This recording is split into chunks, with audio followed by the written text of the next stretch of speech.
You're welcome back once again to my YouTube channel. I'm your host, Yinka Adejmo. Today, I'm going to be talking on how to reconnect with a disconnected partner. That is healing emotional distance.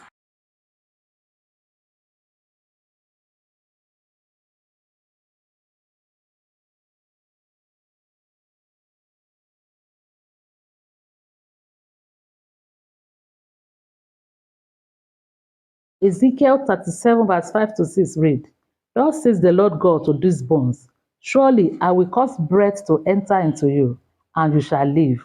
I will put sinews on you, and bring flesh upon you, cover you with skin, and put breath in you, and you shall live. And you shall live. That is the will and the mind of God for our situations, anywhere that we find ourselves, no matter how bad it may be. There's no situations, no bad situations around us that God cannot turn around. Silence in a relationship is pain that is deeper than argument. It's when your partner is present but is emotionally far away. You talk, they don't hear. You reach out, they don't respond. That's emotional distance. And that emotional distance feel like wall. But the truth is that there is no wall that is too high for God's love not to break through. And God's love will break through for you in the name of Jesus. Psalm 34 verse 18 says, The Lord is closer to the brokenhearted. So God is closer to you than you think. And you will enjoy His presence in the mighty name of Jesus. So if you have been trying to reconnect with a partner who seems cold or withdrawn, today's message is for you. Take your seat and sit down now. So let's journey together through God's principles of love, humility, and restoration. But we must understand what emotional distance is. Because emotional distance doesn't happen overnight, but it builds quietly through unspoken hurts, unmet needs, and misunderstood actions. And this one can make your partner to disconnect for so many reasons, like feeling of unappreciated or misunderstood, repeated unresolved conflicts, fear of vulnerability, emotional exhaustion or stress, and lack of spiritual alignment. Proverbs 18 verse 9 reads, A brother offended is harder to win than a strong city. So when offense or disappointment enters a heart, people build a wall of emotional protection. And this same wall will block connection. It will block love. They did that because they don't want to be hurt again. But God gave us a blueprint to reconnect back with our spouse. You remember in Genesis chapter 3, when Adam and Eve sinned, God did not shout at them. He just called them out. Adam, where are you? And that wasn't condemnation. It was a compassion. God modeled emotional pursuit even when the connection was broken. So please, if you want to reconnect with your disconnected partner, follow the process of God. And number one thing that we do is that you approach the situation with compassion, not confrontation. Because you cannot force connection through pressure. It must be invited through patience. Remember, Proverbs 15 verse 1 says, A gentle answer turns away what? Wrath. So instead of confronting your partner, instead of saying, Oh man, why are you so distant? It's as if I'm the only one in this house. You can tell him, I miss the way we used to be close together. Please, let's talk again. It's different from the first one. And your tones also matters. When you harden your condemnation, it will melt away the compassion. So you must know how to talk with one another as a couple. And number two things that we do is that please invite the Holy Spirit into the conversation. Invite the Holy Spirit into your relationship. Because emotional distance is not just relational, it is spiritual. And it's only the Holy Spirit that can breathe life into what feels dead. Ezekiel 37, 9 to 10 reads, Come, O breath, and breathe upon this slain, that they may live. So pray to God to heal your connection again, to heal where words can't reach. And God will do it. Carry God along. Invite Holy Spirit into the relationship. Because when you pray, heaven intervenes in the silent heart. Pray about your marriage. Pray about your relationship. So what are the practical ways to reconnect back emotionally? Number one, start small and stay consistent.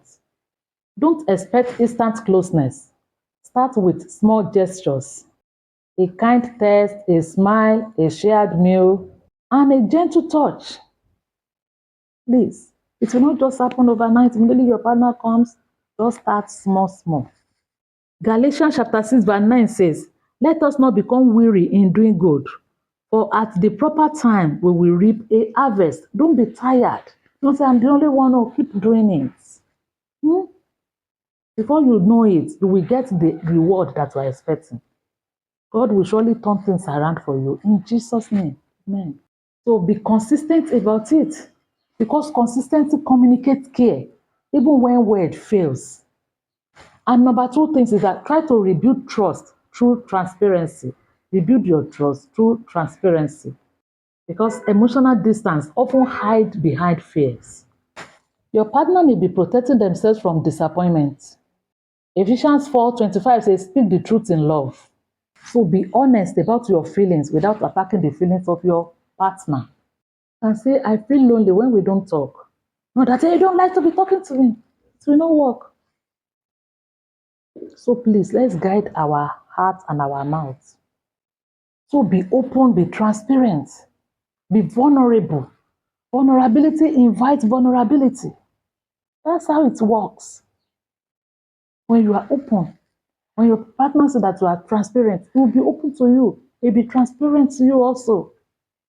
And number three thing is that learn to show appreciation daily. Don't take your partner for granted.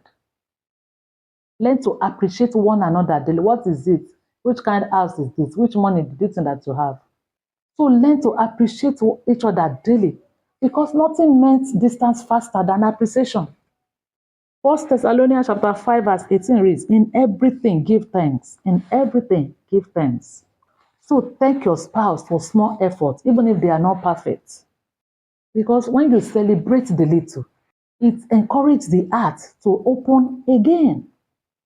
And number four, heal before you talk. Because sometimes communication fails when the heart is still hurting.